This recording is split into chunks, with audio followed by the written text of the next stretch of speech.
O grande tema desse ano é o ano de êxito, grandes realizações e proezas.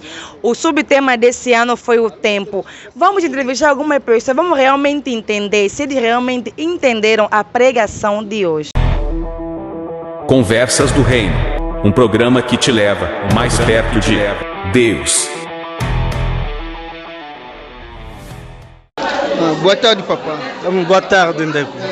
Lelo to sepe na temi ya lelo to peuple dia a comprendre aiba pena temi ya lelo ezani. Thème ya lelo passer alobeli mingi na oyo etali temps. Toyeba kosalela ntango. Vraiment eza na bandeko ebele baza koyeba kogere temps te.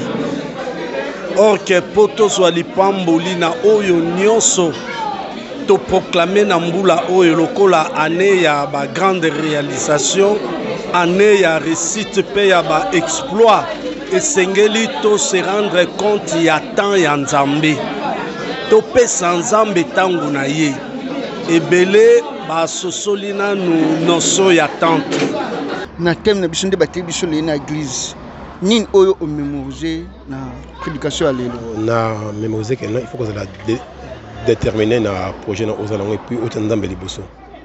Oyebi ke Nzambe wana aza pe na posa yo salela ye. Oui, apena posa la ke déjà.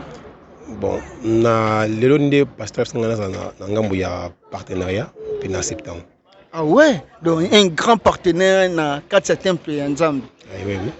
Nini oyo zobongisa déjà pour na kosala Nzambe courant l'année 2025. Dabara sona na obongisa na lingi na salela Nzambe. Ba dans ona na ngona lingi na activant les choses. Donc ceci na ndina te bitambi na 4 églises. Papa activé. Ba dans nos 4 na. Jovem atualmente tem desperdiçado tempo com coisas fúteis, com coisas que não têm nada a ver, ao invés de procurar a presença de Deus, que é o mais importante. Qual o conselho que você tem que dar para essas pessoas que desperdiçam o tempo fazendo coisas que não têm valor, não tem valor perante a Deus? Dê o conselho para aquelas pessoas que desperdiçam esse tipo de coisa, procurarem a Deus, porque a Bíblia nos diz que procura primeiro o reino dos céus e o restante será acrescentado. Dê o conselho para aquelas pessoas que desperdiçam o tempo. Sim, esse conselho eu não vou dar só a eles, também a mim, porque, como dizem, eu não posso somente dar conselho nos outros, sabendo que eu faço a mesma coisa. O conselho que eu deixo para nós é o seguinte, que devemos, a Bíblia diz que tudo tem o seu tempo, devemos saber dividir o nosso tempo. Há tempo para tudo, há tempo para brincar, há tempo para orar, há tempo para meditar. Só que nesse momento, no mundo que nós nos encontramos, principalmente para nós, a juventude, estamos mais focados com coisas do mundo do que a Deus. Colocamos Deus em segundo plano. Nós ficamos mais tempo nas redes sociais, esquecemos de orar, meditar, jejuar, que é coisa que dificilmente fizemos agora. O conselho é só sabermos dividir o tempo. Um deles chegou até a Cristo e disse: Senhor, para que eu possa te servir, primeiramente eu vou enterrar os meus pais. E Jesus lhe disse: eu vos digo a verdade, todo aquele que coloca a mão no arado não é digno a poder me seguir. Jesus lhe explicou, dizendo que aquele que quer servir a Jesus e olhar para trás outras atividades não é digno para poder seguir a Jesus. No seu caso, você está disposta justamente para poder caminhar com Jesus e não poder voltar mais atrás? Sim, estou disposta. Quando foi que você tomou essa decisão? Foi aos meus 15 anos. Tomei a decisão de poder seguir a Jesus. Tomar a minha cruz e seguir a Ele não foi uma decisão fácil, porque eu, como jovem, queria viver como jovem, mas decidi sacrificar a minha juventude e seguir ao Senhor. Foi um pouquinho difícil, mas até hoje eu estou aqui, eu consigo seguir a Cristo. Tomei a minha cruz e segui a Ele, até agora estou aqui. Ok, uma fonte de inspiração, parte sua. Quem pode ser uma fonte de inspiração que você tem? Seja no jornalismo, nas pregações, uma pessoa que talvez que você se inspira com ele. Quem pode ser? A minha mãe. Você se inspira muito na sua mãe? Sim, me inspiro muito na minha mãe. Ela é uma pregadora e eu me inspiro muito nela mesmo, até porque ela me ensina mesmo muito. Foi ela também que me ensinou também a mergulhar na Bíblia. Foi ela que me ensinou a como que eu posso chegar em dimensões altas. E se eu conseguir chegar em dimensões, é graças à minha mãe. A minha mãe me ensinou muita coisa mesmo, que agora sou forte espiritualmente. Vraiment, merci beaucoup pour la affection et puis courage. Wana ya kosela nzambe. Et bongo tout le monde na kata thème na biso, biso il y a aussi la réussite. Wana nzambe asali biso ya minene. Bongo ni oyezo bongisa pona osela pe nzambe et réussir au courant l'année 2025 na appartement ni oyo ni osela nzambe. Donc pona ngana lina sela nzambe ba partenaire naza modératrice, naza intercesseuse. Naza moko na moko ba soutien na liba don wa sunar tibor na neo na quatre églises na ngai awa pa wana côté muso sela nzambe c'était bon ko sela nzambe na yebinde basani ba ranja son musique mais non on a vu opportunité wana de mais soki na basani grâce avec le temps comme nous avons mutesika et nous amala disons que toloba nzambe apesi yo ba don ebele. En plus, tu es ingénieur. Ok, c'est ça. Ingénieur de son. Oui.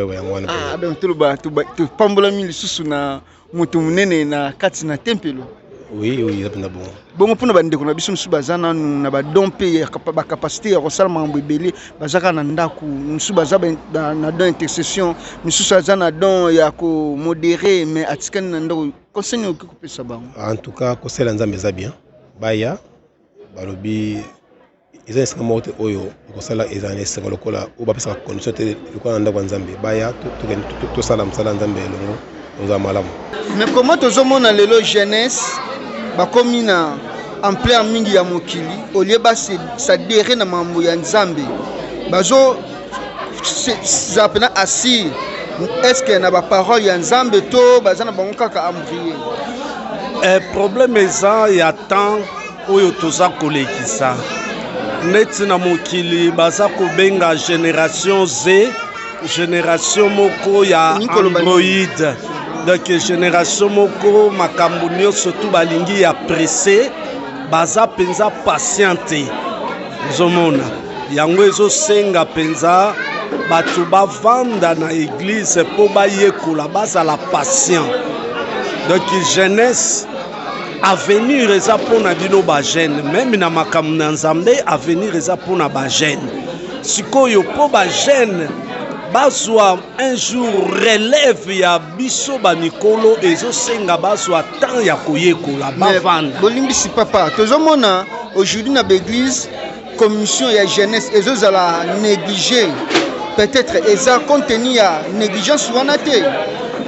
En fait, l'église baza ko négliger penza département ya jeunesse te.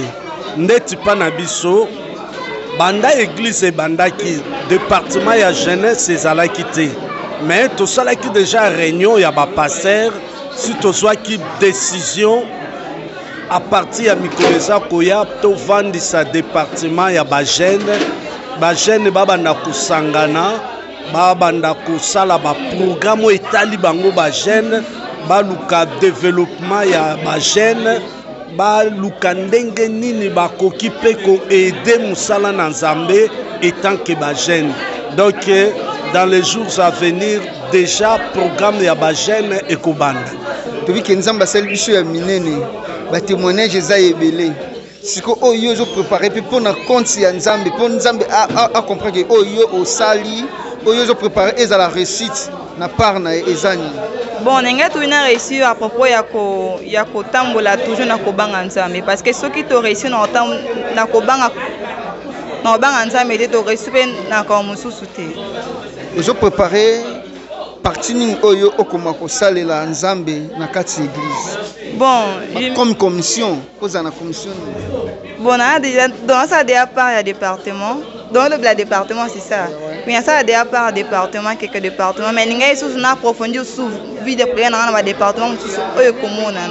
Peut-être ba intercession, évangélisation, ce qui nous a assumé ça peut être travailler na paroana. Hoje o pastor tocou-nos sobre um ponto bastante convicto. Ele nos falou sobre aquelas pessoas que têm um chamado, porém eles não têm aquela vontade de poder praticar ou colocá-los em prática. Mas eu vou poder dar a você um versículo bíblico que diz sobre isso e depois vou querer saber da sua opinião sobre isso. Ele está escrito no livro de 1 Coríntios, capítulo número 15, verso 58. Ele diz o seguinte: portanto, meus amados irmãos, sede firmes e constantes, sempre abundante na obra do Senhor, sabendo que o vosso trabalho não é vão no Senhor.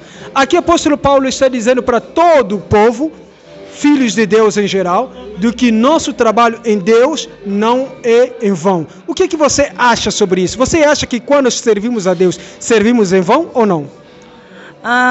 Apóstolo Paulo foi muito sábio ao escrever a carta de 1 de Coríntios. Ele foi muito sábio. A gente nunca serve a Deus em vão. Até porque a gente serve a Deus para obter uma recompensa no final, porque Ele que vai nos dar recompensa. Deus é diferente dos homens. A gente serve aos homens, por vezes eles são ingratos. Mas a gente serve a Deus. Deus sempre dá uma recompensa no momento certo. E é isso que eu pude entender o que o apóstolo Paulo acabou de dizer. Mais je peux que ça là, le punier numéro 1, il y a déjà parmi les modérateurs, l'homme intercesseur, pardon, ou que ça peut premier intercesseur. Bon, ce que peut s'amélinger. Bon, et les points ici qu'on a organisation église, peut monter dans le quoi monter église, dans le quoi monter à traîner à quatre églises. Ce qui a permis de gagner salango, nous avons capacité de gagner un café au salango. Et tant que jeune. Oui, tant que jeune. Bon, pour nous jeune, nous sommes au bazar à quatre églises ou ici bon. Bala tuna makasi wana bala tuna bolingo wana ko servir nza parce que so servir nza mettre toi son musute autorité ko servir. Vraiment, merci beaucoup, la sœur parfaite. Il y a en français parfaite. Donc, merci pour l'opportunité au Pessingaï. Merci beaucoup.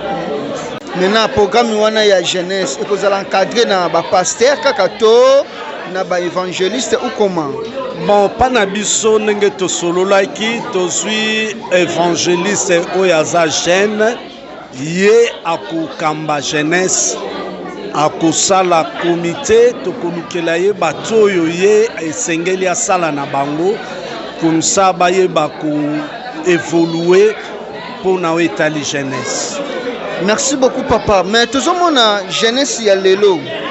Ndenge bazozala négliger par exemple na ba famille, mususu mona aza déjà na éducation moko ya mabe bobo eloko ni obo préparer pour na ko encadrer jeunesse wana.